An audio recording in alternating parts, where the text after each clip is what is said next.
하루 2,000명은 현실이 됐고 3,000명 이야기까지 나오는데요. 이 델타 변이 전파력이 워낙 강해서 이 방역 상황이 완전히 달라졌다는 게 이 전문가들의 공통된 이야기입니다.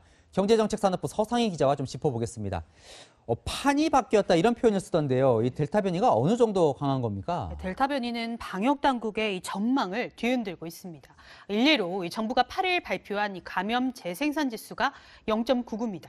확진자 한 명이 몇 명을 감염시키는지 보여주는 지표인데 0.99나 1 정도면 유행 정체, 그 아래면 유행이 억제되는 상황입니다.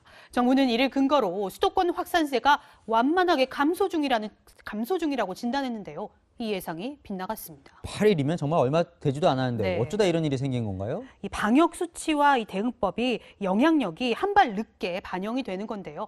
감염 재생산 지수를 보면은 이 미 질병예방센터 홈페이지를 보면 이 비변이 확진자 한 명이 2명에게 전파를 한다면 이 델타 변이는 한 명이 5명에게 전파를 합니다. 델타 변이의 감염 재생산 지수를 5 정도로 추정하는 건데요. 한 명이 5명에게, 5명이 25명에게, 다시 125명에게 전파하면서 전파 속도가 엄청나게 빨라지는 거죠. 방역 관련 수치와 대응법이 전파 속도를 못 따라가는 겁니다. 차이가 많이 나군요. 네. 근데 이렇게 판이 바뀌었으니 이제 방역 전략을 완전 수정해야 된다 이런 이야기가 나오는 건데 우리나라 백신 접종률이 지금 고작 15%입니다. 네. 그럼 뭘 어떻게 해야 합니까? 일단 정부의 1차 목표는 이 추석 전에 3,600만 명의 1차 접종입니다. 하지만 이 델타 변이가 확진자 대부분을 차지하는 상황에서는 1차 접종을 확대하는 것보다 고위험군 접종 완료율을 높이는 것이 우선이라는 지적이 나옵니다. 2차 접종 완료율이 당연히 중요하다고 보고요. 네. 지금의 목표는 고위험군에 대한 접종을 완료를 해서 의료 체계가 버틸 수 있게 만드는 게 저는 가장 중요하다고 봅니다. 정부는 2차 접종 물량을 당겨서 1차를 많이 마치겠다는 건데 네. 이제 그러면 안 된다는 또 지적이군요. 네. 자, 그러면요. 이 정부는 이제 11월 집단 면역을 이야기하고 있습니다.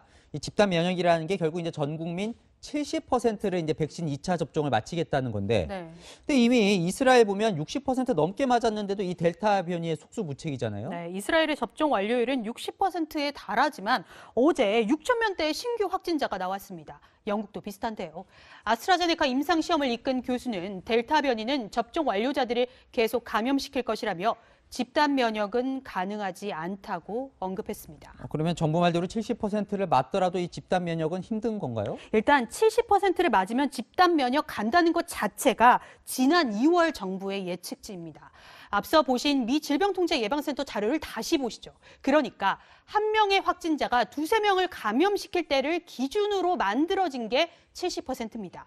전문가들은 델타 변이 상황에서는 적어도 국민의 90%가 접종을 완료하는 걸로 목표치를 올려야 한다고 말하는데요.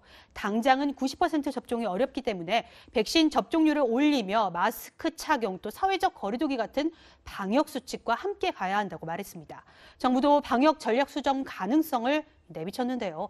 여러 의견을 수렴해 장기적이고 실효성 있는 방역 전략이 필요한 때입니다. 참 이 짧고 굵게는 도저히 안 될 것 같네요. 지금까지 서상희 기자와 살펴봤습니다.